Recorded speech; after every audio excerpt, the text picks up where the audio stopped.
Vamos orar mais uma vez, agradecer a Deus por esse período de cânticos e pedir a Ele agora para que fale conosco por meio da palavra, para que desafie os nossos corações, para que a gente compreenda o que Ele tem a nos dizer hoje.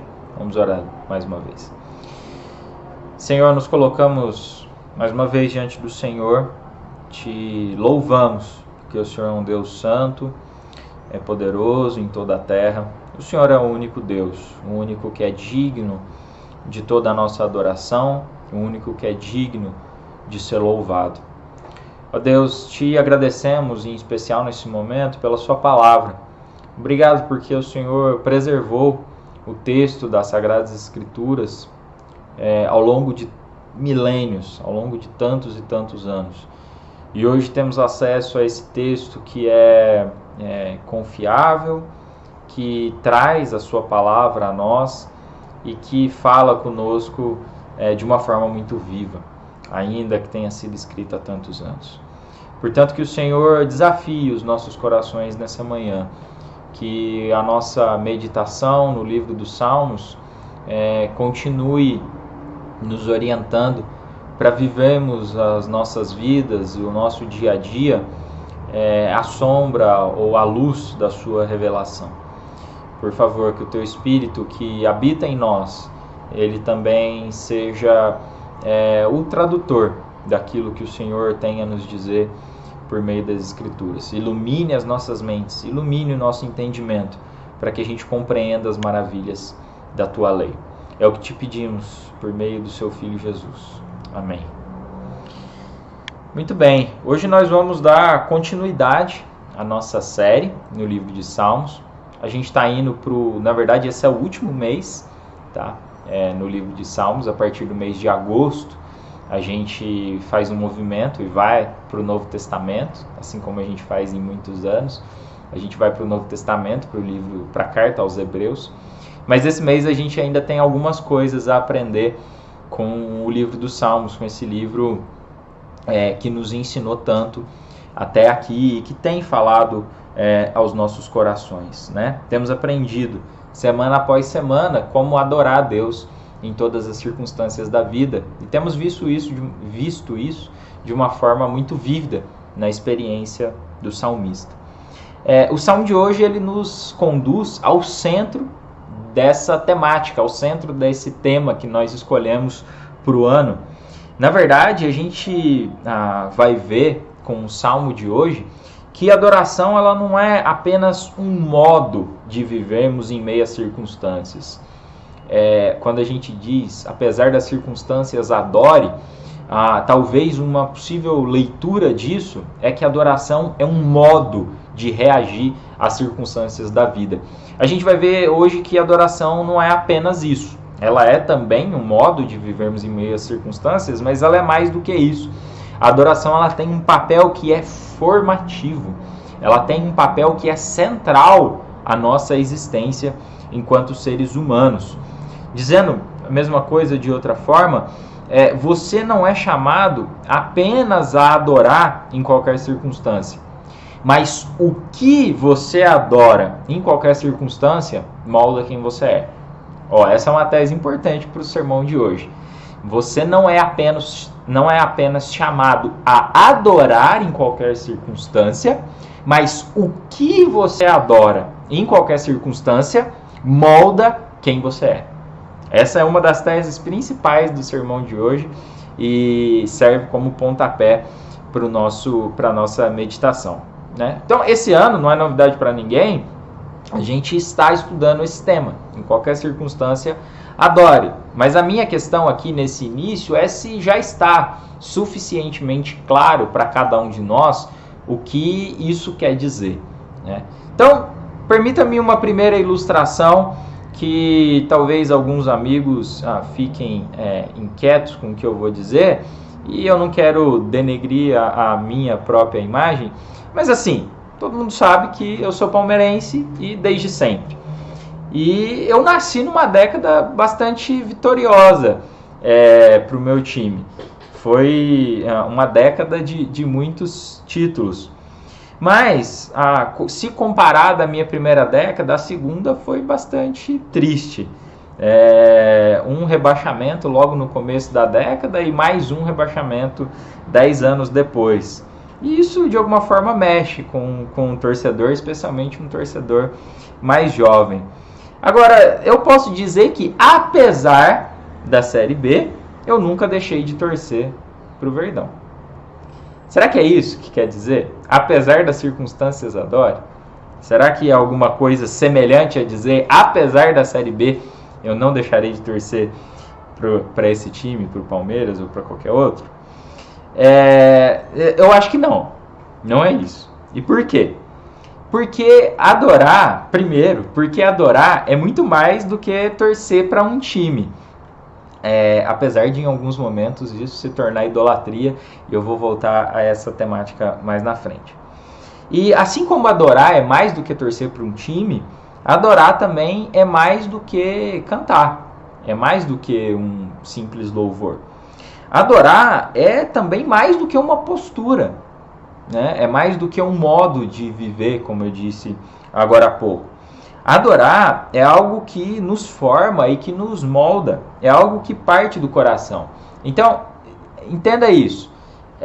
Quando a gente diz, apesar das circunstâncias, adore, o que a gente está dizendo não é alguma coisa da ordem de, apesar da Série B, continue torcendo para esse time, ou apesar das circunstâncias, cante uma música, siga, continue feliz, ou apesar das circunstâncias, apesar dos dias ruins, mantenha determinada postura, enfim. Não é apenas isso, ou não é principalmente isso o que nós queremos dizer. Portanto, a questão não é primariamente como a gente enfrenta as situações boas ou ruins da vida. E se você tem prestado atenção ao longo nessa série, ao longo do livro dos Salmos, isso talvez esteja ficando claro. O ponto central não é como o salmista reagia às diversas circunstâncias da vida, até porque ele reagia das mais diversas formas. Tinha momento que ele estava chorando, tinha momento que ele estava revoltado, tinha momento que ele estava feliz, tinha momento que ele estava dançando. As reações são inúmeras. Agora, a gente pode dizer, quando a gente olha para toda a Escritura, que apesar das circunstâncias, ele sempre estava adorando ao Senhor. Então, a questão não é se eu sou capaz de cantar quando tudo vai bem ou vai mal, ou de torcer para o meu time quando ele vai mal. A questão é para onde o meu coração inclina-se em cada circunstância. Presta atenção nisso. A questão central é para onde o meu coração inclina-se em cada uma das circunstâncias. Então, as perguntas aqui, né? Meu time foi rebaixado. Como que eu me sinto? Chateado apenas? Ou profundamente desamparado e desesperado? São duas reações diferentes. Meu candidato perdeu as eleições. Como que eu reajo? Ok, não é o que eu gostaria.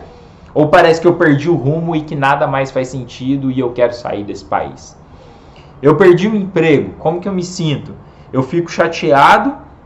Afinal, eu sei que aquela é a minha vocação. Ou eu busco me aperfeiçoar, ou eu perco completamente o rumo e o sentido e a noção da vida. São questões de ordens diferentes. Percebam que tristeza, desapontamento, choro, são reações naturais a quem perdeu algo precioso. Tá? Tudo bem chorar se o seu time foi rebaixado. Agora, desespero, falta de sentido, perda de segurança, são reações que podem indicar frustração profunda com o ídolo do coração. Tá? Então, quando a gente está dizendo, apesar das circunstâncias, adore, a gente não está dizendo, apesar das circunstâncias, mantenha aquela tranquilidade exterior. Mantenha tudo perfeitamente equilibrado. Cante, mantenha um sorriso no rosto. Não é nada disso que a gente está falando. Tá? O nosso ponto é, apesar das circunstâncias, para onde o nosso coração vai. E aí, coisas do tipo desespero, falta de sentido, perda de segurança, são reações importantes de serem avaliadas. Mas, vamos dar um passo atrás, eu estou indo um pouco longe para uma introdução, vamos ler o Salmo de hoje propriamente dito. Então abra lá sua Bíblia no Salmo 115. Salmo 115. E vamos ouvir a palavra de Deus com atenção, porque ela é viva e é eficaz. Salmo 115, o texto diz assim: Não a nós, Senhor, nenhuma glória para nós, mas sim ao teu nome, por teu amor e por tua fidelidade. Porque as nações perguntam: onde está o Deus deles? O nosso Deus está nos céus e pode fazer tudo o que lhe agrada. Os ídolos deles, de prata e ouro, são feitos por mãos humanas. Têm boca, mas não podem falar, olhos, mas não podem ver. Têm ouvidos, mas não podem ouvir, nariz, mas não podem sentir cheiro. Têm mãos, mas nada podem apalpar, pés, mas não podem andar. Nem emitem som algum com a garganta. Tornem-se como eles aqueles que os fazem e todos os que neles confiam. Confie no Senhor, ó Israel, Ele é o seu socorro e o seu escudo. Confiem no Senhor, sacerdotes, Ele é o seu socorro e o seu escudo. Vocês que temem ao Senhor, confiem no Senhor, Ele é o seu socorro e o seu escudo. O Senhor lembra-se de nós e nos abençoará.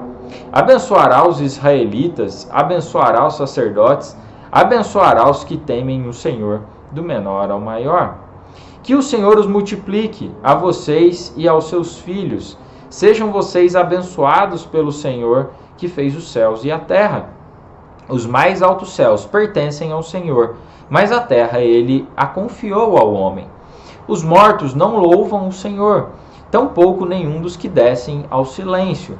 Mas nós bendiremos o Senhor, desde agora e para sempre. Aleluia. Esse é o Salmo 115. É um salmo muito importante para nós entendermos a essência, a natureza do que é a adoração. É um salmo que divide-se naturalmente em duas partes.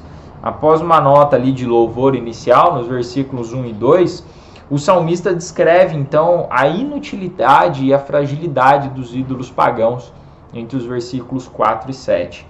E aí ele conclui essa parte com uma afirmação que é bastante dura. Tornem-se como eles aqueles que os fazem e todos os que neles confiam. E daí deriva o título do sermão de hoje. Você se torna como aquilo que adora. Apesar de ter um livro em português com um nome bastante semelhante, a raiz do tema do sermão de hoje está aqui, nesse versículo 8. E aí, a partir do versículo 9, o salmista faz um chamado ao povo de Deus, para que esse povo deposite toda a sua confiança no Senhor, porque o Senhor é abençoador e Ele está sempre pronto a abençoar o seu povo. Ele não é um Deus feito por mãos humanas e, muito mais do que isso, Ele é aquele que fez os céus e a terra, tendo confiado o cuidado da terra à humanidade. O Salmo, então, ele estabelece uma distinção muito clara entre Deus, entre o Deus de Israel e os falsos deuses. E no centro dessa discussão entre o Deus de Israel e os falsos deuses, o salmista nos dá uma das afirmações bíblicas mais importantes sobre a adoração. Nos tornamos semelhante àquilo que adoramos, ou nos tornamos como aquilo que adoramos. E isso pode ser tanto para a nossa destruição, quanto para a nossa restauração. E aí aqui sim, essa dualidade, que pode ser tanto para a nossa destruição quanto para a nossa restauração, eu devo a esse livro em português do Bill, que chama Você se torna aquilo que adora. A temática central do livro é justamente essa, né? Nos tornamos semelhante àquilo que adoramos, e isso pode ser tanto para a nossa destruição quanto para a nossa restauração. Bom, em torno desses dois pontos orbitará o sermão de hoje. Você se torna como aquilo que adora. E isso pode ser para a sua destruição ou para a sua restauração. Vamos ver então esses dois pontos. O sermão de hoje terá apenas dois. E o primeiro ponto é: adorar ídolos conduz à ruína. Adorar ídolos conduz à ruína. E isso aparece entre os versículos 1 e 8, ou entre os versos 1 e 8. O verso 1 ele dá o tom do salmo. Nenhuma glória pertence a nós, toda a glória pertence ao Senhor. De certa forma, reconhecer isso é um passo, ou é o passo fundamental para vencer qualquer tipo de idolatria do coração. Reconhecer que nenhuma glória pertence a nós, toda a glória pertence ao Senhor, é o passo fundamental para nós nos livrarmos da adoração ou da idolatria do coração. Mas abraçar essa verdade não é um processo simples, e a gente vai ver isso ao longo do sermão de hoje. Então, a partir do versículo 2, feita essa introdução, o salmista apresenta o problema. As nações, então, colocam-se diante do povo de Deus e questionam: onde está o seu Deus? Existe muita discussão sobre a data desse salmo, sobre quando ele foi redigido. Mas a maioria dos biblistas entendem que ele é um salmo do pós-cativeiro babilônico, tá? Então já é na volta do povo do cativeiro na Babilônia, e com certeza esse período todo na Babilônia foi um período onde o povo ouviu muitas vezes essa pergunta: onde está o seu Deus? Seu Deus não era o poderoso? Seu Deus não era aquele criador dos céus e da terra? Seu Deus não era aquele que te tirou do Egito e te conduziu à terra prometida? Agora vocês estão aqui, mais uma vez, cativos, mais uma vez feitos escravos de um povo ímpio, de um povo pagão, de um povo que tem tantos falsos deuses, né? Ou que serve a tantos outros deuses que não o seu Deus.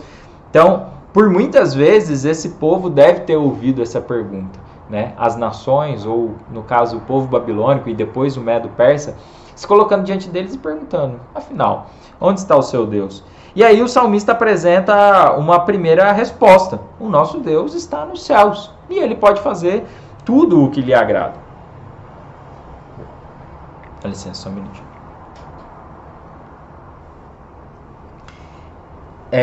O mesmo não pode ser dito a respeito dos ídolos. O mesmo, o nosso Deus está nos céus e pode fazer tudo o que lhe agrada, o mesmo não pode ser dito a respeito dos ídolos. Os ídolos das nações, muito diferente desse Deus verdadeiro, do Deus de Israel, eles são feitos de metais preciosos, mas eles são inúteis. Tem boca, mas não falam, tem olhos, mas não veem, ouvidos, mas não ouvem, nariz, mas não sentem, mãos, mas não apalpam, pés, mas não andam. São inúteis. Em outras palavras, tem forma física, tem até algum valor material, mas são completamente inúteis. Não tem poder algum sobre as situações e não tem capacidade alguma de se comunicar. Inúteis, inertes, indefesos e instáveis. Assim são os ídolos. Inúteis, inertes, indefesos e instáveis. Assim são os ídolos das nações. E aí o salmista nos choca: tornem-se como eles aqueles que os fazem e todos os que neles confiam. O que isso quer dizer? Que quando nós confiamos nos ídolos, nós também nos tornamos inúteis, inertes, indefesos e instáveis. Isso é profundo, mas é também chocante. Então o que o salmista está dizendo, em bom hebraico, ou agora em bom português, toda vez que você adora um ídolo, você se torna como ele. E se ele é inútil, indefeso e instável, para não repetir a palavra que eu estou errando toda vez, você se torna como ele, inútil, indefeso e instável. Bom, mas vamos com calma aqui. Vamos dar um pequeno passo atrás. Quando a gente olha para Gênesis 1, qual é a distinção básica que existe entre a humanidade e o restante da criação? Tudo que Deus fez era bom, tudo que Deus fez era perfeito, tudo que Deus fez, num primeiro momento, vivia em perfeita harmonia com Ele. Mas nenhuma dessas coisas foi feita conforme a sua imagem e semelhança. Apenas a humanidade foi feita conforme a imagem e semelhança do seu Criador. A gente ouviu agora há pouco o Luca lendo os primeiros, ou recitando os primeiros versículos do Salmo 19. E o Salmo 19 começa dizendo que os céus proclamam a glória de Deus. Mas apenas a humanidade é conforme a imagem de Deus. Os céus, a criação, eles proclamam a glória de Deus. Mas apenas a humanidade é feita conforme a imagem e semelhança do seu Criador. Então, na nossa natureza humana, existe algo que é o seguinte: nós fomos feitos para nos tornarmos semelhante ao nosso Criador. Nós fomos feitos para nos tornarmos semelhante ao nosso Criador. Nós fomos feitos para adorar e refletir a imagem de Deus. Então, adorar é uma condição intrínseca à humanidade. É parte estrutural daquilo que a gente é. É claro que com a queda, toda a adoração ela passa a ser desordenada. Isso que estava na nossa natureza não é perdido, mas ele perde o norte, por isso que ele fica desordenado. A gente continua adorador, mas a gente muda o objeto da nossa adoração. E é aqui que eu quero fazer não é bem uma correção, mas é uma suave correção de rota no tema do ano. Dizer, em qualquer circunstância, adore, é quase uma redundância. Porque, biblicamente, em qualquer circunstância, a gente adora. Em qualquer circunstância, a gente está sempre em estado de adoração. Independente das circunstâncias, enquanto seres humanos, nós estamos sempre em estado de adoração. A questão fundamental, portanto, não é se nós vamos adorar em qualquer circunstância. A questão é quem ou o que nós vamos adorar em qualquer circunstância. E aí, por tabela, nós nos tornaremos semelhante a isso. Entenderam? Essa é a forma de compreender o tema do ano. A questão não é se eu vou adorar em qualquer circunstância. A questão é quem eu vou adorar em qualquer circunstância. Ou o que eu vou adorar em qualquer circunstância. E o que ou quem eu adorar em qualquer circunstância, isso me tornará cada vez mais semelhante a Ele. Então, é por isso que a gente precisa estar atento. Porque o nosso coração facilmente se esquece do Deus Criador. E se desvia para os falsos deuses. E esse movimento acaba por nos destruir.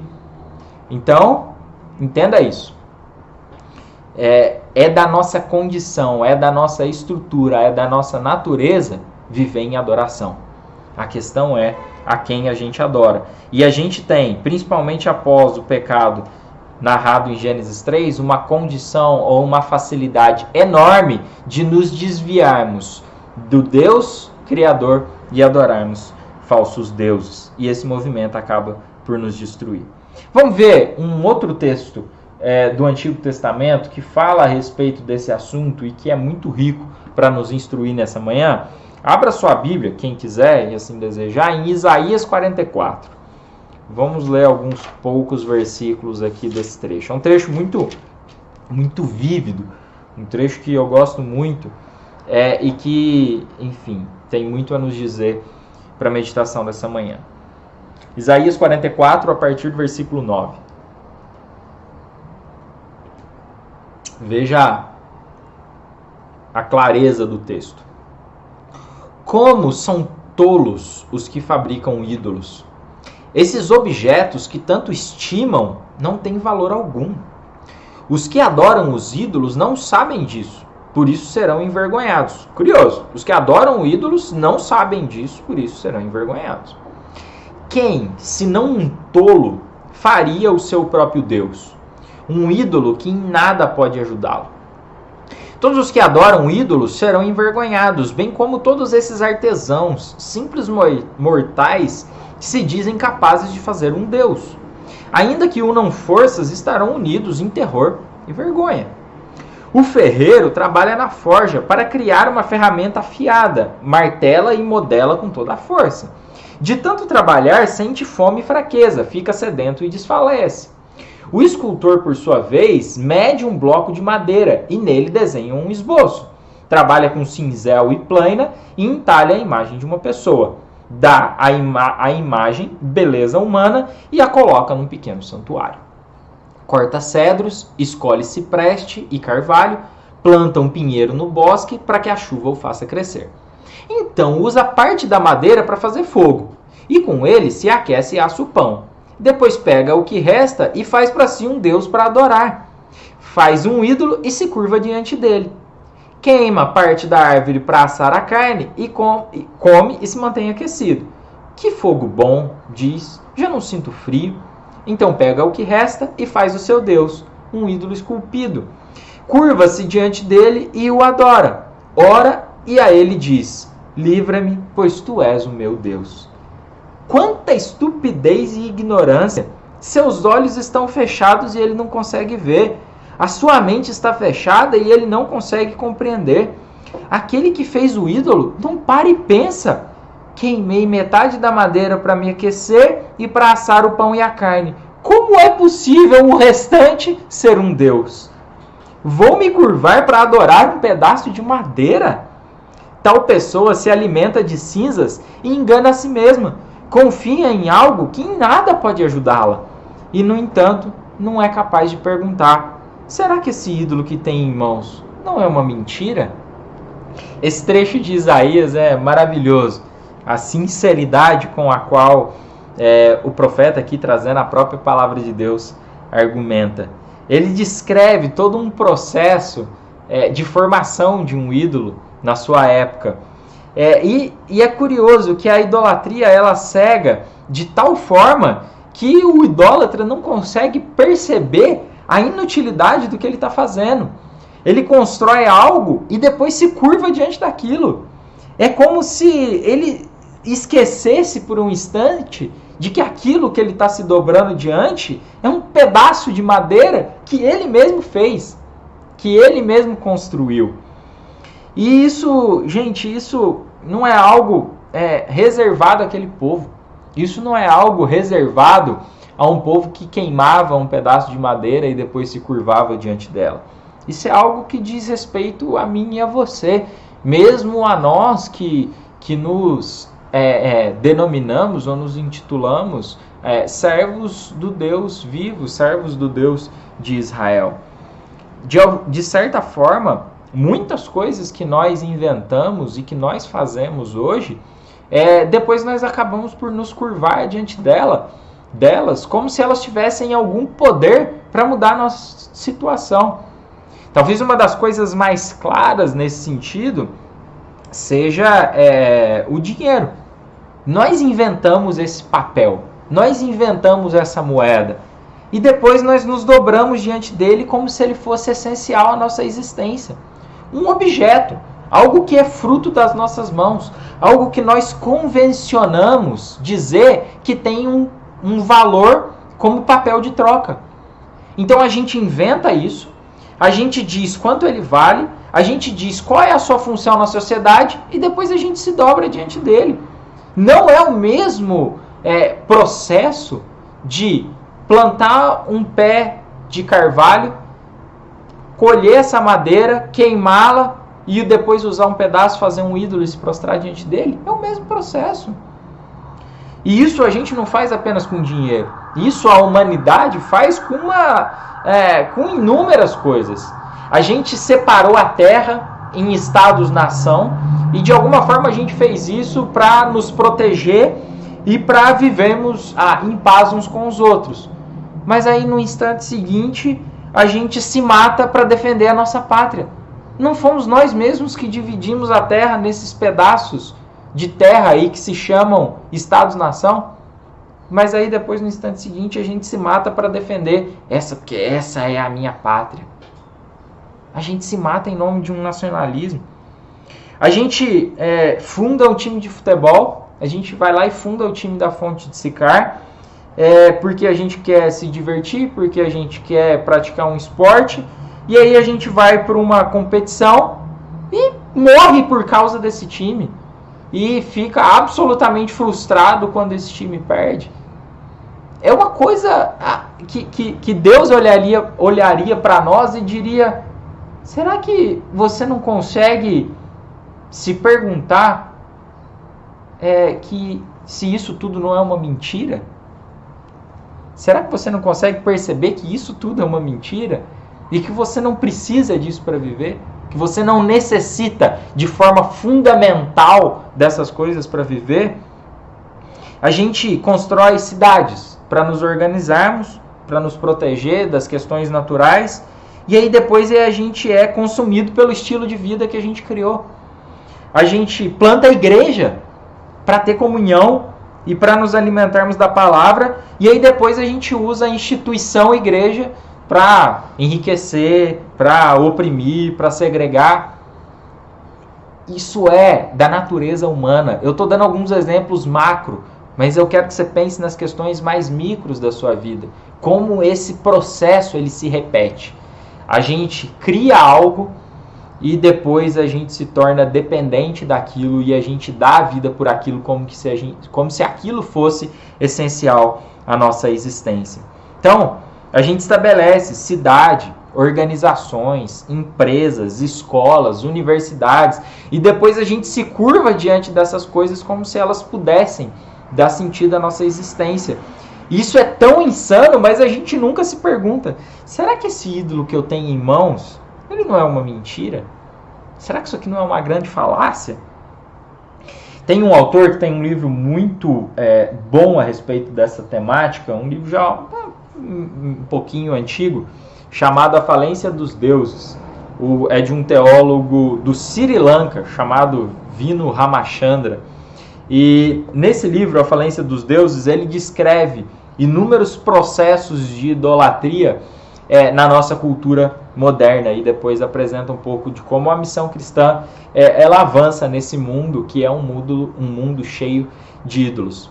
Mas tem um trechinho do livro que vale a pena a gente meditar e eu queria trazer para a gente aqui nessa manhã.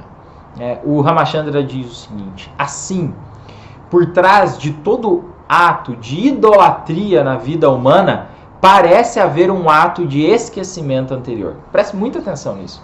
Por trás de todo ato de idolatria na vida humana, parece existir um ato de esquecimento anterior. Ao nos esquecermos do verdadeiro Deus a quem nós pertencemos, nós, dando-lhe as costas, acabamos esquecendo-nos de que as obras das nossas mãos e da nossa mente são inferiores a nós mesmos. Ou seja, aquilo que a gente faz com as nossas mãos e com a nossa mente é inferior a nós.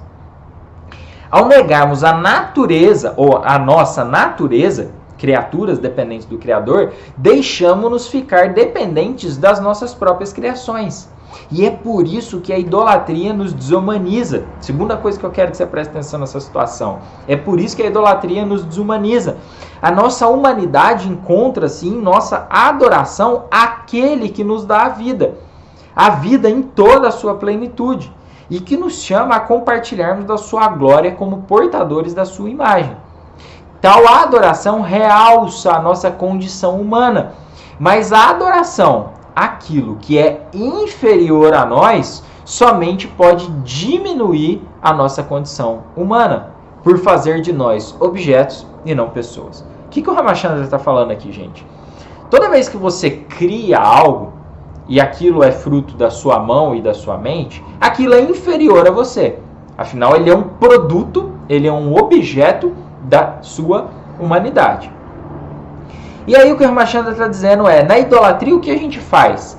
A gente se prostra diante daquilo que a gente criou. A partir do momento que a gente se prostra diante daquilo que é a obra das nossas próprias mãos, o que a gente faz? A gente se rebaixa. A gente se desumaniza. Porque na natureza da nossa humanidade está o quê? Sermos conforme a imagem e semelhança do nosso Criador. Agora, quando a gente se prostra diante daquilo que é a nossa imagem e semelhança, a gente não se torna mais, a gente se torna menos. Porque a gente foi criado para sermos conforme a imagem e semelhança do nosso Criador. Então, o que o Ramachandra está dizendo aqui a idolatria ela nos desumaniza. Quando a gente passa a adorar aquilo que é obra das nossas mãos. E aí nós fazemos de nós mesmos objetos e não pessoas, porque pessoas são criadas conforme a imagem e semelhança do seu Criador. Gente, entender isso é fundamental. É fundamental para entender a temática desse ano e é fundamental para entender a nossa própria vida e o que a gente faz com a gente mesmo e como a gente se faz mal quando a gente se dobra diante dos ídolos. Quanto tempo da nossa vida não é gasto naquilo que é obra das nossas mãos, né? Essa é uma pergunta que a gente precisa fazer hoje. Quanto tempo da nossa vida não é gasto naquilo que é a obra das nossas mãos? A gente vive constantemente construindo. Eu gosto muito de pensar sobre isso, né? A gente passa boa parte do nosso tempo, boa parte da nossa vida construindo os nossos pequenos reinos, construindo os nossos castelos, onde a gente deseja reinar, mas ao fim, aquilo é que reina sobre nós, aquilo nos governa e aquilo acaba por nos destruir. Né? Então a gente passa boa parte da nossa vida construindo castelos, pequenos reinos e com aquela mentalidade: sobre este reinozinho eu domino, sobre este reinozinho eu governo. Mas aí no fim das contas a gente é governado por aquilo e aquilo nos domina ao ponto de nos destruir. Lucas, eu ainda não estou entendendo. Eu ainda não entendi. Eu nunca achei que eu fosse um idólatra. Então, ouça o que a Rebecca Pippert diz a respeito disso. Tudo o que nos controla é o nosso Senhor. Tudo o que nos controla é o nosso Senhor. A pessoa que busca poder é controlada pelo poder. A pessoa que busca aceitação é controlada pelas pessoas às quais ela quer agradar. Nós não controlamos a nós mesmos. Nós somos controlados pelo Senhor da nossa vida. A Rebecca Pippert é muito direta aqui. Nós não temos controle sobre nós mesmos. Nós somos controlados pelo Senhor da nossa vida. Então, a grande pergunta para a gente nessa manhã é: quem é o Senhor da nossa vida? Se você vive em busca de aceitação, você será constantemente controlado pelas pessoas à sua volta. Se você vive em busca de poder, você será constantemente controlado pelo poder. Se você vive em busca de prazer, você será constantemente controlado pelo prazer. E assim por diante. Então, aqui a gente pode se fazer algumas perguntas. Perguntas que ajudam a diagnosticar o estado presente do nosso coração. Né? Então, algumas perguntas de ordem última para mim, para o meu coração e para o seu coração nessa manhã. Qual é o seu maior medo? O que te deixa de fato apavorado? Qual é o seu maior medo? O que consome as suas preocupações dia após dia? Isso pode começar a te dar pistas sobre os ídolos do seu coração. Segundo, o que te deixa mais orgulhoso? O que melhora a sua autoestima? O que você faz que no final do dia você fala: uau, hoje eu me sinto alguém na vida. Hoje eu me sinto... qual é a palavra que a gente usa muito para isso? Hoje eu me sinto realizado. Né? O que você faz que você chega ao final do dia e diz: não, hoje eu me sinto realizado? É possível que isso também te dê alguma pista sobre os ídolos do seu coração. Terceiro, no que você deposita a sua esperança quando as coisas vão mal? De repente as coisas começaram a dar errado na vida. Onde você vai buscar força? Onde você vai buscar consolo? Onde você vai buscar conforto? E por último, o que te deixa verdadeiramente feliz? Esse foi o tema do nosso primeiro sermão no livro de Salmos. Né? O que te deixa verdadeiramente feliz? Então, gente, são algumas perguntas. São perguntas de ordem última, tá? Não são perguntas secundárias. São perguntas que, se respondidas com sinceridade, isso te colocará diante dos ídolos mais profundos do seu coração, diante dos ídolos até mais ocultos do seu coração. Então, voltar a essas perguntas, não apenas hoje, mas segunda após segunda, ajudará a perceber quem a gente realmente adora. Então, qual é o seu maior medo? Quais são as suas preocupações? O que te deixa mais orgulhoso? O que te faz sentir realizado? Onde você busca força quando as coisas vão mal? E o que te deixa verdadeiramente feliz? Então, esse é um processo para nos fazer diagnosticar os ídolos do nosso coração. Por quê? Porque a gente está diante de um perigo. Adorar ídolos conduz à ruína. Isso nos desumaniza, torna-nos inúteis, inertes, indefesos e inseguros. Bom, como é que a gente escapa dessa dinâmica perversa do pecado? O próprio Salmo 115 responde, e aí a gente vai para a segunda parte do Salmo, que vai ser um pouco mais breve também, e eu terminarei daqui a pouquinho. Então, segundo ponto. Primeiro ponto, a idolatria conduz à ruína. Segundo ponto, confiar no Senhor conduz à vida plena. Versículos 9 a 18. Confiar no Senhor conduz à vida plena. Versículos 9 ao 18. Então, a partir do versículo 9, o salmista, ele convida todo o povo de Israel a confiar no Senhor. Israel, confie no Senhor. Sacerdotes, confiem no Senhor. Todos aqueles que temem ao Senhor, confiem no Senhor. É possível que todos aqueles que temem ao Senhor seja uma referência aos que não eram de Israel, mas temiam o Deus de Israel. Sacerdotes é a casta religiosa e o povo é o povo, né? Então, o que o salmista está fazendo aqui é dizer, membros da Igreja Batista Fonte de Sicar, confiem no Senhor. Membros do Conselho Pastoral, confiem no Senhor. Todos aqueles que ouvem os cultos da Igreja Batista Fonte de Sicar nessa manhã, confiem no Senhor. Todos aqui no Salmo são chamados a colocar a sua confiança no Senhor, porque Ele é o nosso socorro e o nosso escudo. Em seguida, o salmista descreve como o Senhor ele é bom e abençoador. A sua bênção vem sobre toda descendência do povo de Deus. A gente viu isso lá em Êxodo capítulo 20 também, né? A bênção do Senhor acompanha 1000 gerações daqueles que o buscam, daqueles que o amam, daqueles que o obedecem. A sua bênção vem sobre a humanidade, a quem ele confiou cuidar da terra. Esse foi tema do boletim que eu escrevi lá para a nossa igreja nessa semana, né? O Senhor nos confiou o cuidado da terra. O Salmo 115 termina falando a respeito disso. E aí, não por acaso, o Salmo termina com um convite ao louvor. Bom, o que a gente aprende aqui? A gente aprende que sim, a idolatria ela pode nos destruir. A adoração aos falsos deuses conduz à ruína. Mas a adoração ao Deus verdadeiro, ela restaura a nossa condição humana. Lembrem-se, a idolatria ela nos desumaniza, mas a adoração ao Deus verdadeiro, ela restaura a nossa condição humana. Esse salmo ele não é apenas um chamado ao arrependimento, tampouco é apenas um chamado a se alegrar em qualquer circunstância. Esse salmo é um chamado à confiança, tá? É confiança plena naquele que conduz a vida plena. Uma das coisas mais bonitas do Evangelho é que ele nos chama a desistir dos nossos próprios esforços. No processo de restauração, a gente não olha para as coisas criadas, né, para a criação, a gente não olha para a obra das nossas mãos, a gente não busca sentido, a gente não busca identidade em algum ponto exterior, ou da criação exterior, ou em alguma realidade interior. Na restauração e no Evangelho, a gente volta os nossos olhos para o alto, em especial para aquele que morreu e ressuscitou ao nosso favor.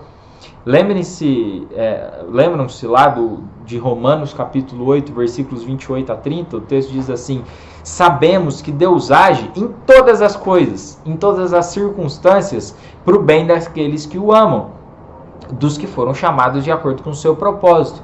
Pois aqueles que de antemão conheceu, também os predestinou para quê? Para serem conformes à imagem do seu Filho, a fim de que ele seja o primogênito entre muitos irmãos.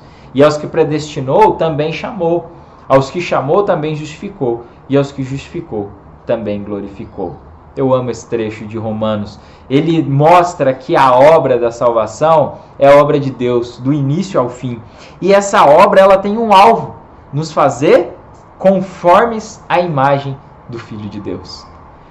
A gente se torna semelhante ou como aquilo que nós adoramos, mas o propósito final da nossa salvação é nos fazer conforme à imagem do Filho de Deus. E aqui está a restauração do idólatra caído.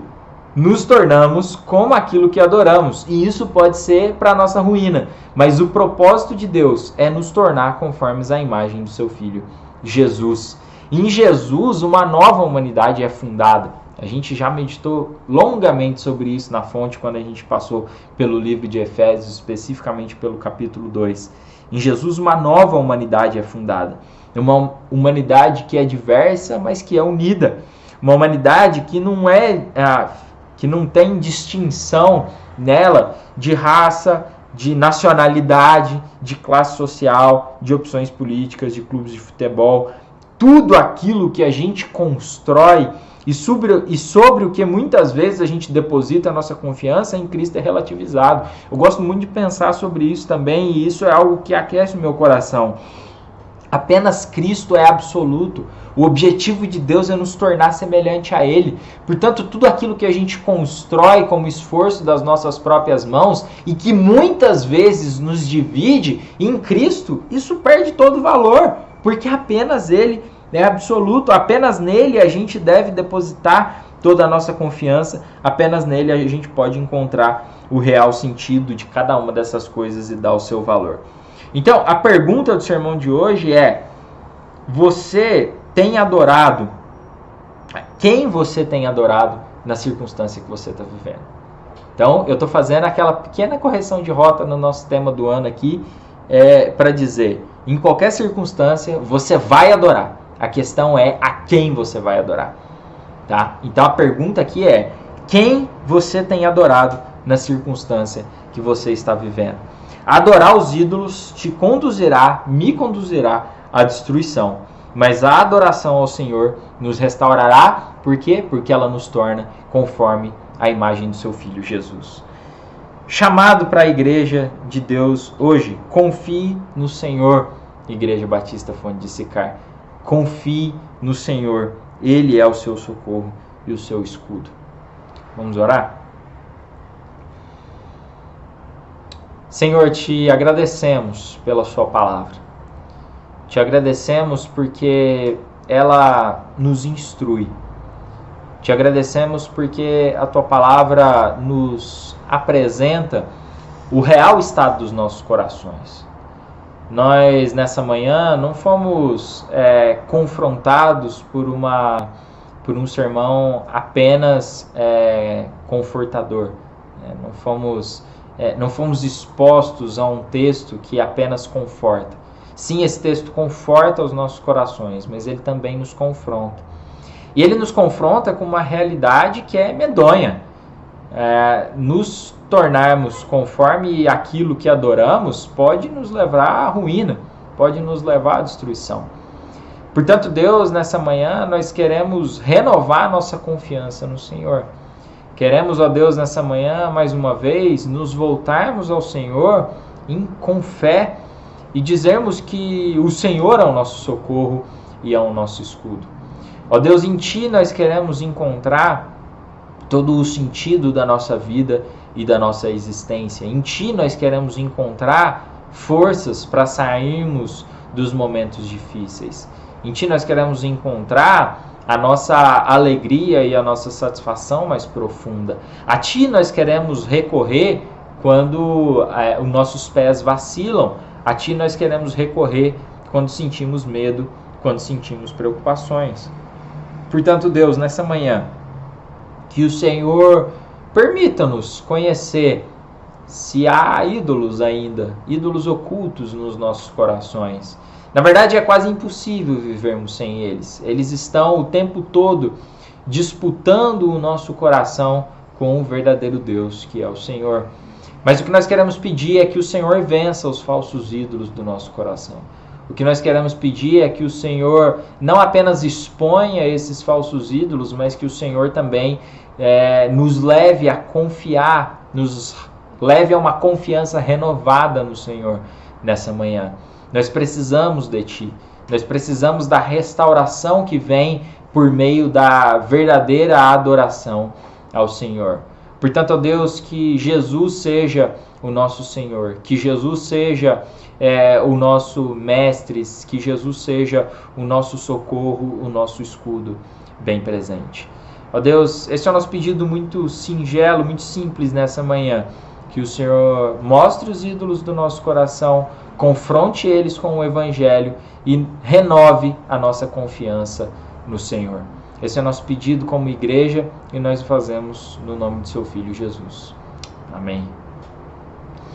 Amém, irmãos.